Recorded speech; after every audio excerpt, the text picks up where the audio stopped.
Down to a little hide here. He was up on this high point. I had to work him. He was in range a few times, but I couldn't get the camera lined up, or there was a pretty thick shot, pretty far. So I wanted to make sure I did it justice. I wasn't going to shoot a bird that wasn't on camera this year.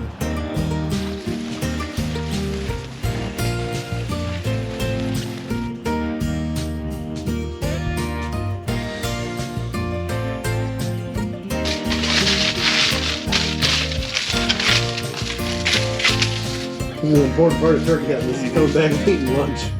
Because them birds did not want to play today. Holy shit. Stay what, 150 yards off? Yeah, I mean they never. I think they might have got within 100 at one point, but I never saw them. Never laid eyes on them. Unfortunately. A lot of gobbling, but never laid eyes on them. So they live for another day. Opening weekend of turkey season is over. All right, guys. Welcome to the Deer Shop Podcast, presented by Siman Brothers Outdoors and the Leaky John Boat Company. Yeah. He went and watched a movie that has a $200 million production budget, and then the next thing he watched was our video on YouTube that has a $0 production budget. This is the first buck I've shot in over 10 years. Your track job was the first fun track job. That kind of like, I think part of my life was influenced by that night. Then you miss him 3 times with a rifle at 70 yards on video for the whole world to see. That's what Caleb did. 5 years ago, we couldn't shoot a deer at 100 yards with a slug gun. Now you're shooting turkeys at 100 yards with a shotgun. Joey takes The shop is closing up. Make sure he takes all his right antlers. You can't leave anything. All right, guys. Deer Shop Podcast, episode 136. It is Ohio spring turkey season. Me and Ethan are in the shop. I feel like we did the Al Temechko one in the shop, didn't we? We did. I feel like we haven't been in the shop lately for many of these podcasts. That's because we haven't been. Your basement, Jay's house. Old basement. West Virginia. Yeah, West Virginia, old basement. But we did the owl one here. Did the owl one here. I don't know, it feels good to be back in here. It's starting to warm up constantly, so it's good temperatures to be in the deer shop, hanging out, doing podcasts. We're recording on Sunday afternoon. You're listening on Monday morning. It is the first weekend of Ohio's spring turkey season is over with. I was hoping to get Hudson Pavlik on today to talk about his youth season bird that we hinted at and talked about a little bit last weekend, but they're out running around doing teenage things. So you got me and Ethan. Yep. We just got out of the woods. Yeah, we've had, there was a massive, drastic difference between what happened on Saturday for me and what happened today on Sunday for Ethan. Yeah. The way the birds acted and the way the woods went was a complete polar opposite. And the weird part about that is the weather. The weather pointed more towards yesterday being bad and today being good. But you had the good luck yesterday. Yeah. So I was able to keep my streak of opening days at 6 of the last 7 for killing animals. I did not kill in West Virginia. Nope. We went down there with Gore. So my opening day streak came to an end, but I think it was 6 of the last 7. Kentucky archery, Ohio archery, West Virginia deer season or gun season. And then this was the first time I sat for Ohio's gun season. It was with Tyler when he killed that buck. And then youth season for Ohio with Hudson, and then West Virginia. No, yesterday here in Ohio. Yeah. I don't know, 6 of the last 7 or 5 of the last 7 first sits. But you guys already heard the West Virginia podcast.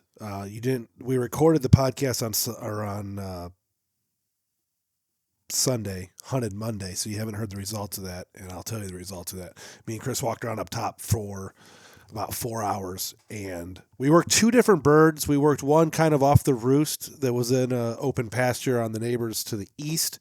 We walked the entire rim of the perimeter of the property up top, and then worked a bird that was down onto the property to the west. So the 2 spots where the birds typically hang out up there, they were. And that was the first time we'd been up there in 3 years. Yeah, 3 or 4 years, right? 3 or 4 years turkey hunting. And the birds, of course, were in the same spots as they always were. But it was a fun little weekend. That video will be live next Sunday. So if you're listening to the podcast today, on Monday, Hudson's youth season video is live. So check out the YouTube channel, Siman Brothers Outdoors. The Turkey Camp Chronicles playlist. Hudson's video is live. Season 3. Season 3, episode 1, Ohio Youth. It's a good video. It's about a perfect turkey hunting video, to be honest with you. And then next week will be West Virginia's me and Chris's Turkey Camp, which is going to be a lot of hanging out at the cabin. And then the following weekend, I will have my video up, the opening day Gobbler, which we're going to talk about in today's podcast. Yep.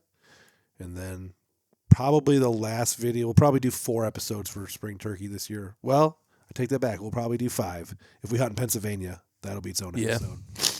That'll be mixed in with trout camp. Yeah, next weekend. Probably. Next weekend we are going to Pennsylvania for our annual trout camp, and it just so happens to fall on the same day that Pennsylvania's turkey season opens. So we may get up into the woods on a little Saturday bit. morning and spend a couple hours chasing mountain gobblers. But so there'll be at least 4, and then the 5th episode will be whatever happens for you the rest of the season. And if we hunt with Nick and Isaac and Luke and all that, so that'll come out at the end of the season. We're gonna try. Yeah. If we get 5 episodes of the Turkey Camp Chronicles this year, that'll be the most we've ever had in a season, actually. That'd I think be good, it's usually only 3 or 4. So Hopefully with some more kills on the board. yeah, that's the plan. We gotta update that. Yeah, I haven't written on the board. The board, can't see it, but the board's empty right now, which is kind of exciting. I had to New season of things. New season of things for sure. All right. You guys are here today to listen to me talk about my turkey hunting opening morning. I didn't know what to do the night before Friday as far as roosting. We knew that there was birds on 3 different farms that I had access to, but we weren't sure which one would make the most sense to go after. So I ended up actually roosting until dark at the farm where I chased the bird around last year for a while. The one that I had, I think, 10 encounters with total, something like that, something crazy. Went to that farm, roosted there. I ended up hearing some faint, distant gobbles across the street. After it got dark there, I made my way to another farm, not our home farm, a different farm. Listened there for a while. Thought maybe I heard a Jake gobble distant off to the east. Couldn't tell. It sounded like probably a Jake gobble. And then I came in after dark, and it was already raining at this point. Pretty decent rain, actually. We got kind of screwed on Saturday overnight with rain, but Friday and a Saturday. But I listened here at the home farm in the rain, and I didn't hear nothing. Spooked a whole bunch of deer out of that first field when I walked up there. So opening morning, I was planning on going to chase after that bird, or that same farm with the bird. I passed a bunch last year. But I got here to the shop, and with the rain pouring down, it was pouring down rain here in Chatham. I opted to just go to my blind, the same blind that me and Hudson and Matt killed his bird out of the weekend before, the youth bird. Because I knew there was a gobbler there that was still alive and a bunch of hens in the area. And it would make sense for him to come out in the field to dry off eventually. Yeah, those field birds when it rains that's a good tactic to get on birds, is hunt those open fields. So I went there and sat till about 7:45, 8 o'clock. I gave it a long, hard try. I thought I might have heard some distant gobbling, but with the rain pitter-pattering on the blind and just the amount of water that was coming down, it was really hard to hear. I was sticking my head out trying to listen as hard as I could. Had a hen work through the field, but otherwise very, very uneventful at that point.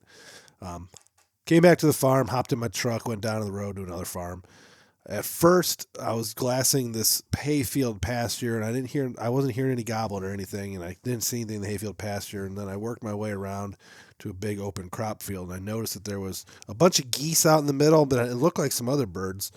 And I popped up my binoculars, and there was 3 strutters out in this field, right out in the middle. Large, very large field, but they were way out in the middle, a couple 100 yards away, probably 150, 150, 200 yards. And they actually started gobbling on their own right about that same time, which was interesting. But so I sat down there for a while and just listened to them, filmed them strut around in the field, did a little bit of light calling from a not very good hunting advantage, but a spot that I could kind of get on those birds and keep an eye on them. And based on the trail camera activity in the mornings around this particular farm, I knew which way they kind of like to work, so I was kind of positioned in between. But they ended up kind of working off the opposite way. They gobbled for a while, but then I did watch a hen go into the tree row, and eventually they started following her to this big fence line. It's a very, very old pasture road, so it's got thick hedge apple trees on both sides of the old road. and they're already blooming since things here in Ohio have greened up super early. So it created a pretty impenetrable double barrier, and I stuck down one side, they were on their side, and I got them at one point to probably within 30 yards of where I was, but there was just no chance at a shot. Couldn't see them. Tried my best to get as much video as I could through the trees the entire time, but kind of failed. It was kind of a futile endeavor. It kind of sucks when you have three birds that are working like that, but you have a barrier in between you. There's no way you're going to get them through there. Not much you can do. No. In the pasture that I was in, the pasture side, not the ag side, super wet and swampy. So I'm in ankle deep waters. I'm trying to just kind of crouch down. There's no mature trees to sit against in that whole pasture line. It's one of those things that's just not advantageous, and especially if you're self-filming, there was just nowhere for me to sit, nowhere for me to really get a good vantage. If I would have been able to come in towards them from the woods, maybe I would have had a different play at it, but I would have had to take a Very large loop. Yeah, lap around. But those birds then went silent because they either heard me sloshing around in the water. There's no way they saw me, but they either heard me slosh around in the water, or I did have a buck come in and start blowing at me. He has some decent-sized nubs on his head, actually. Came through. Wonder who that is. Yeah, it's kind of too early to tell, but it was a decent buck that came through and started snorting at me. And those birds just clammed up, stopped gobbling. I waited about 20 more minutes, heard nothing, did some loud calling, nothing. Felt pretty defeated at that point, even though I did get a lot of good footage. It'll be good for the episode, too. But there was a lot of good footage of birds just working around in that open field. I then hopped in the truck for a second time, went to a third farm, listening from the road for a while.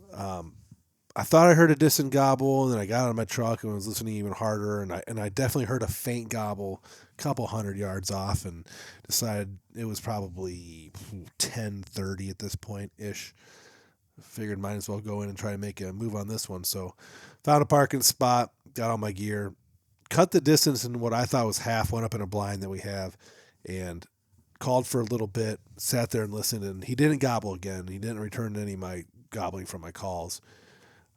And I was getting ready to leave and possibly try and cut the distance down between them, and he gobbled spontaneously on his own. And he was still pretty far back in the woods. So I got down and made a pretty good loop to try and get closer to him on the ground. And it was like we talked about, it's the vegetation's already like May levels of green, crazy May levels of green. So I was able to cut the distance down to a good clip. And I was using a Woodhaven mouth call. That's what I've been using so far the entire youth weekend in West Virginia and here. And he wasn't really responding well to that Woodhaven mouth call like I would want him to. I mean, I was giving him some good stuff, but he was gobbling kind of on his own and not cutting me off or anything like that. And I couldn't tell if he was getting closer, just kind of strutting back and forth. So I made another move on him again, third move on this bird, got a little bit closer, set up, and I was calling with my mouth call, and he wasn't responding at all. So I figured I must have boogered him. I took my gloves off, and I was kind of sitting there checking my phone. Decided to pull out my Tipton Creek aluminum pot call, and I did a couple real sweet low yelps on that thing, and he cut me off and just boo. And he was still probably 150 yards away through the timber. He was kind of making an opposite loop of what I was. You think he was in the other field?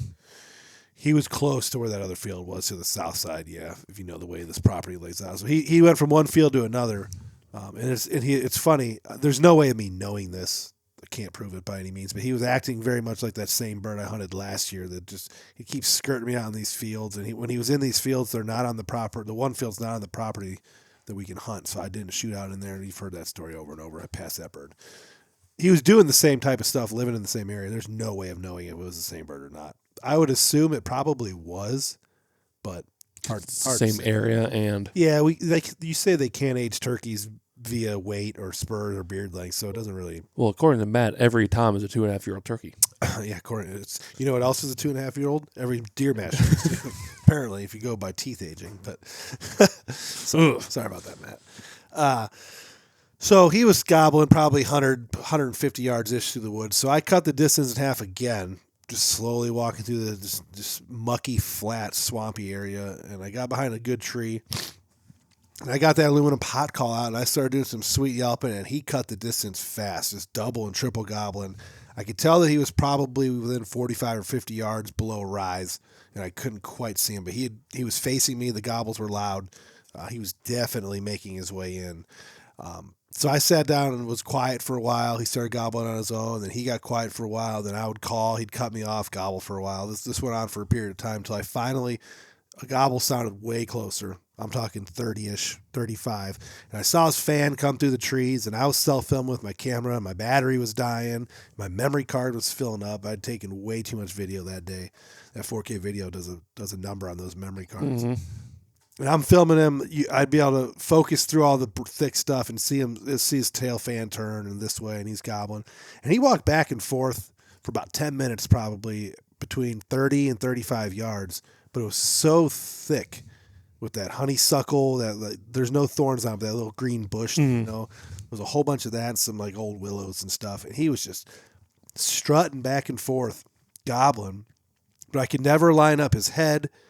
And every time I did see his head, his head was in range, but every time I did see that blue and white head, there was a bunch of branches and crossing just over a bunch of thick stuff. That I've done that before, where I've shot through the thick brush, and I've had some undesirable results with that. So I was very leery. And you've heard me talk about it on the podcast. I'm not going to shoot a bird anymore here in Ohio unless the footage is really good and it's crisp and clean, because we just don't have a ton of birds. We do this year apparently, but lately the trend has been that we don't have a ton of birds. So I'm not out there trying to bushwhack one at all costs. Just to kill one. To kill one. A turkey's really cheap at the store, and it really doesn't taste that good, to be honest with you. I'm not a huge turkey fan to begin with. It all depends on how you cook it. Yeah. So I want to make sure that I do it justice if I do actually take the shot at the bird. But eventually it worked out to where he strutted off to the left a little bit, and he was in an opening. I could see him on my camera. I could see his head in my camera, and I had a clear shot, probably 35-ish yards. And I took it, and I instantly saw the wings come up, flapping, tail feathers going, and just great sense of relief, just that, yes. And then I tried standing up, and my left leg was so numb that I couldn't even walk. It was like the jelly. That's what my problem was today. I kept on moving, my leg kept on falling asleep. My leg was so fucking asleep that I couldn't, dude, just rough. It's the worst. Rough.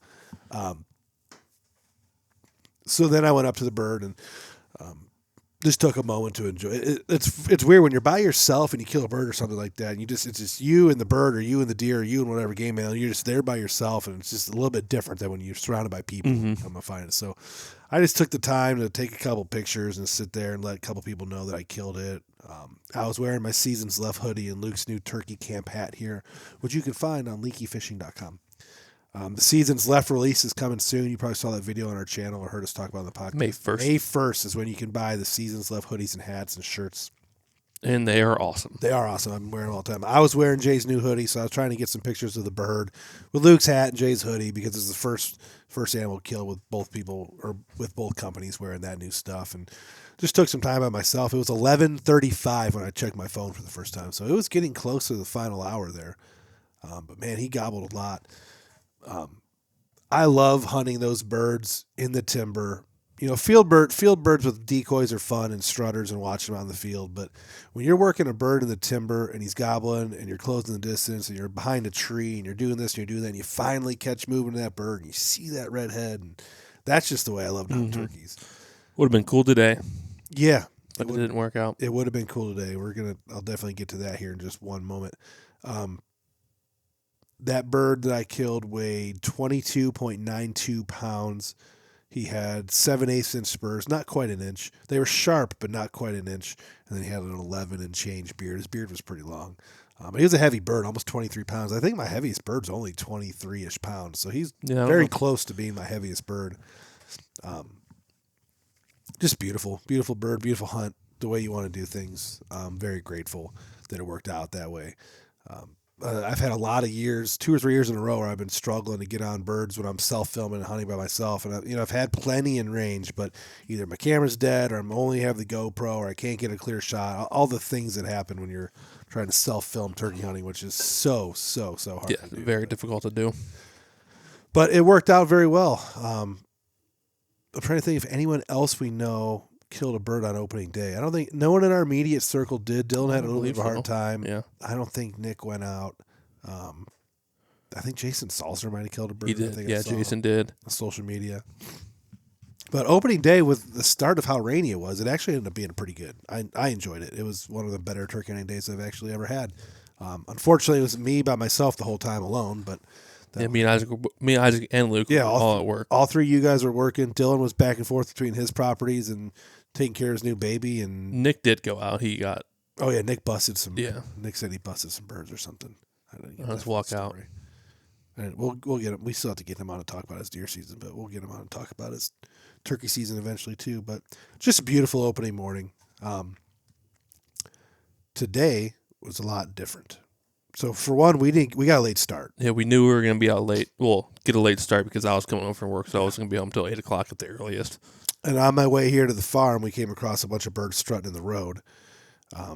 Not too far from where we could hunt. It was definitely birds that we could get on, but they were strutting in the middle of the road, and they went to a farm that we didn't have permission on, and they went running through this cornfield. It's kind of odd. I met you here about 8 o'clock, about 7:50, 8 o'clock. So we tried to cut them off. Yeah, Dylan came with us. We went to one farm that was kind of close by to where they were, and just a whole bunch of nothing, dog running around. Didn't hear nothing. Then we came back, and we decided just to do a big loop on the home farm. So we came in on our south side and went up in the field. And before we did any call, we're just kind of sitting there glassing and thinking about what we're going to do. Bird sounded off. Yep. Hammered Off in the distance. Yep, hammered in the timber, which is perfect case scenario. You know, it's about 9 o'clock, 9:30 in the morning, and you got a bird hammering in the timber. We did 1, 2, 3 different setups on them. We did an original setup. We were actually sitting in like the exact same place I killed my very first bird all those years ago, 2014, I think. And then called at him for a while. He seemed to maybe kind of be a little bit interested at that point. He kind of worked a little closer. He was probably within 75 yards, but there was a big rise in the terrain there. And he was down kind of on the other side of the rise, so we never got visual on him in that spot. And then we moved up a little bit. Yeah, we choked up about 15 yards and had Dylan. Dylan was with us this whole time, by the way. He joined up. We had Dylan go down in the valley and walk away calling while we choked up. And normally that's a pretty good technique, but he wanted nothing to do with that. And then if you guys know anything about Chatham, Ohio, in the summer and springtime, on the weekends, there's this marching band. Yeah, if you live by us here in Chatham, you hear that marching band on Sundays. Practicing at the old house, and right about 10 o'clock, the drum started. You could just hear them, and that pretty much shut the turkey up for a while. Yeah, he kind of stopped gobbling. He definitely stopped responding to our calls. He didn't know what was going on because he could hear it obviously also, and just didn't know what it was. It was just loud bass drums. And I feel like he was probably with a hen, and she was heading towards her nest because he stayed down in a valley. And he wasn't responding to her calls. He would just gobble randomly every about 10, 15 minutes. And he wasn't far. Each time he gobbled, he really wasn't far from where he was the time before that. So we decided to do the whole flank maneuver. We backed up, went down in a valley, did a big loop, got up on the same level, tried to kind of choke over to the level we thought he was going to be at. Actually, the spot where Dad killed his first turkey. Went from the spot where I killed my first turkey to the spot where Dad killed his first turkey. And he gobbled on his own while we were up there kind of devising a plan, and he gobbled closer than we thought. He was probably 75 to 100 when he gobbled on his own, and we're like, shit. Still on different terrain features, so we're up above him. He's down low, we think. Yeah, I couldn't tell if he was already back up the other side or if he was down low in the valley, but either way, the sound was carrying weird a little bit, and he just wasn't right up in our alley right there, but we sat up there. We had Dylan walk back a little bit. Me and you set up. I was filming you. I'm obviously gunless. And I was right up over your left shoulder. And we sat in that spot and called for probably an hour. Yeah, I would say. Maybe even like an hour and a half. We called till about 11:35. That bird worked away, worked back, worked in real close, probably within 60, but we couldn't see him because of the terrain. Then he went down to our original spot we were calling from for a couple minutes, came back. And then we think some Jake showed up. Yeah, when he started moving far like that, when he went from where he was stuck back and forth to coming close to us, and then he went and checked out our original calling location, which is funny how that always happens. Yep. He was probably walking down that road we were sitting on originally. But we definitely heard a second bird, at least one more bird, possibly 2 or 3 come in, and they were also gobbling. We think some Jakes kind of came in and got him up and moving off of his nested hen, but he did not want to commit to our calling today. It's one of those days where we called from 9 to 11:35. He gobbled a lot of the time, and it's at times he would fire up and just gobble. Cut Dylan off. Yeah, he was cutting the calling off at times, but he never really closed the distance. Well, like I said, I never laid eyes on him. Did you ever see him once? I never did either. A lot of filming in the back of your head. There was like a thick row of vegetation. Yeah, between same honeysuckle stuff between us and where we think he was, and he was probably strutting around on the other side of that. We just couldn't see him because of the elevation and that vegetation right there. Because it was a nice open, kind of slopey, with all the tulips and the ramps. Yep. And I thought he definitely wasn't alone because he wanted nothing to do with committing. I do believe it was probably the bird that survived. The other bird that was there when Hudson shot his bird last weekend, there was 2 gobblers that came out into the plot, and I think he was probably the other bird. So he's definitely acting call shot. He would gobble at it and close the distance a little bit, but he was definitely not willing to commit and come in and check out the scene. Yeah, which makes sense. Yeah, which 100% makes sense. We never really heard much from the other birds. We didn't hear any gunshots. I haven't heard a gunshot either day when I'm hunting. I think yesterday I thought I heard one possibly down towards Spencer Lake, but it's been pretty quiet in the woods. I have not heard a lot of shots. Definitely nothing close, unless it was when we were in the truck. But yeah. Danny Svoboda also killed today, but he did not have his camera on him, so unfortunately you won't be able to see that video. But Danny did kill a bird today, same place he killed his bird last year. Gavin Gray killed, I believe, as well. Gavin or Morgan, one of the Wild too. Tine, either Gavin or his girlfriend Morgan, someone on Wild Tine killed a bird today. I forgot about yesterday? Spencer and Shannon killed. Spencer did not kill. Michael Hosan killed. And Shannon. I don't know who Michael Hosan is, but I saw there was 3 beards. Was one of them a double beard? Yeah. He said that Michael's bird didn't have any immature feathers, but it had beard rot and like no spurs. So it had a full fan and then a bunch of beard rot and like no spurs. Yeah, I saw that he had the gold like the amber tips on his on the end of his beard. It might sometimes those like was that the double bearded one? And so then I've Shannon had killed the Jake. Yeah, we've kind of had. I've seen, for lack of better terms, I've seen those joms before where they're like almost a gobbler, but not quite a gobbler. Yeah, he said that acting like a gobbler is a lot bigger than Shannon's bird, and then just no spurs, no beards. I've also seen jakes that their middle feathers aren't even developed to the top, like they go concave down, But yeah, Shannon killed a bird. She's like 8 months pregnant or something? Yeah, she's due like 4 days before my birthday, so in 2 weeks. 9 months pregnant, killing a bird. That's pretty cool. I forgot about that. I should have mentioned that earlier in the Saturday section. But those are some of the birds we've seen on social media. But man, it's been quiet. Austin Hintz killed. Andy Kelly, the usual suspects, killed. For some reason, Austin stuff doesn't pop up on my social media anymore. I don't know why, but I saw the Andy Kelly killed. Mm-hmm. I'm trying to think who else I saw on social media kill. I'm sure there's going to be some birds when I check Facebook later today. For sure. When I get home, because the weather was really good this afternoon or this mid-morning. 50s and just calm, not too much wind. Good gobbling weather. But I'm going to try to get out this week at some point by myself, see what I can do.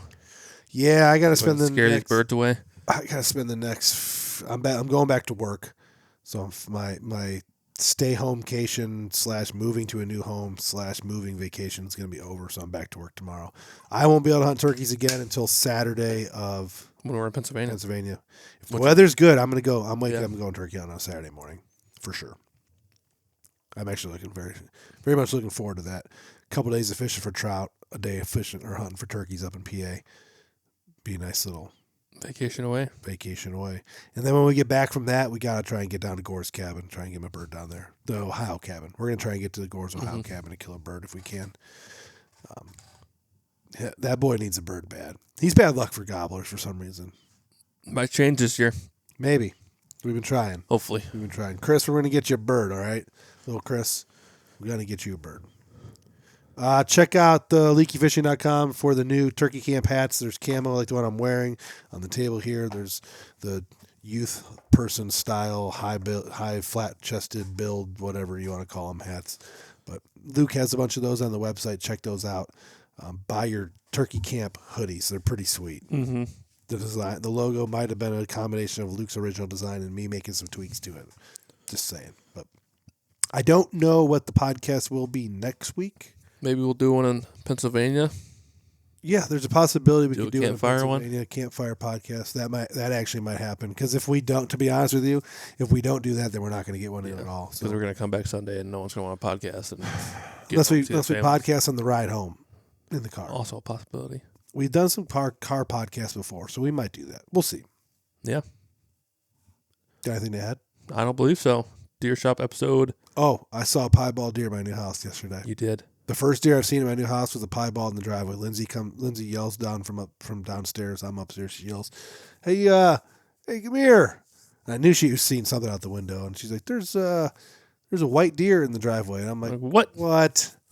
No way! Fuck's sake! No way. And there was a piebald deer in my driveway. It was probably a 2-year, or it was a fawn last year, so it's going to be its first full year this year, with a bunch of does, 5 or 6 other does, but. She was definitely white. I didn't see any buttons, so I think it's a doe. Might try and shoot her. I'm sure you'll see the video of that in the intro. Yep. I will put that video in the intro for sure. And a little quick highlight of me walking with my turkey. And today, Ethan walking around calling. Yep. All right. Deer Shop Podcast, episode 136. 136. We're out. Thank you, guys.